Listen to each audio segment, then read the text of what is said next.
चंद्रपूर जिल्ह्यामध्ये पावसाची संततधार सुरू असून सकाळपासूनच चंद्रपूर शहरामध्ये पाण्याला सुरुवात झाली आहे, पावसाला सुरुवात झाली आहे। आपण बघू शकतो ही आहे इराई नदी। इराई नदी दुथडी भरून वाहत असल्याचे चित्र सध्या तरी दिसून येत आहे। इराई धरणचे 7 दरवाजे 1 मीटरने उघडले असल्यामुळे नदीकाठीचे नागरिक आहेत त्यांना सतर्कतेचा इशारा दिला आहे। जिल्हा प्रशासन पूर्णपणे सज्ज असल्याचे चित्र दिसून येत आहे, कारण की ज्या प्रकारे पाण्याची पातळी वाढत आहे त्यामुळे प्रशासन हाय अलर्टवर आहे। पुन्हा एक दोन दिवस हा पाऊस असाच राहण्याची शक्यता वर्तवली आहे। त्यामुळे नागरिकांनी स्वतःची काळजी घेण्याची आश्वासन प्रशासनाने दिलं आहे। त्यामुळे नागरिकांनी आपली काळजी घेण्यात यावी असंही सांगण्यात आलं आहे। दुसरीकडे बघितलं गेलं तर वर्धा नदी, वैनगंगा नदी हेही दुथडी भरून वाहत आहे। ग्रामीण भागामध्ये याचा सर्वात जास्त फटका पडला आहे की ग्रामीण भागामध्ये जो नदी नाले आहे ते दुथडी भरून वाहत आहे। त्यामुळे नदी नाले ओलांडताना नागरिकांनी स्वतःची काळजी घेण्यात यावी, कारण की काल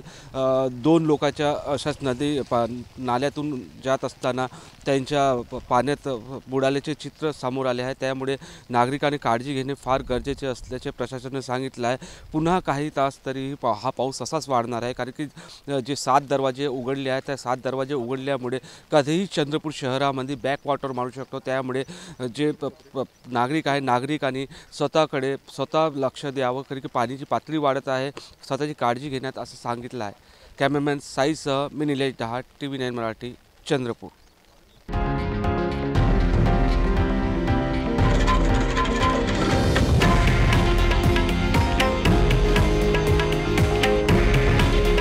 हे आहे देशातील नंबर 1 न्यूज नेटवर्क आणि आपण पाहत आहात TV9 मराठी।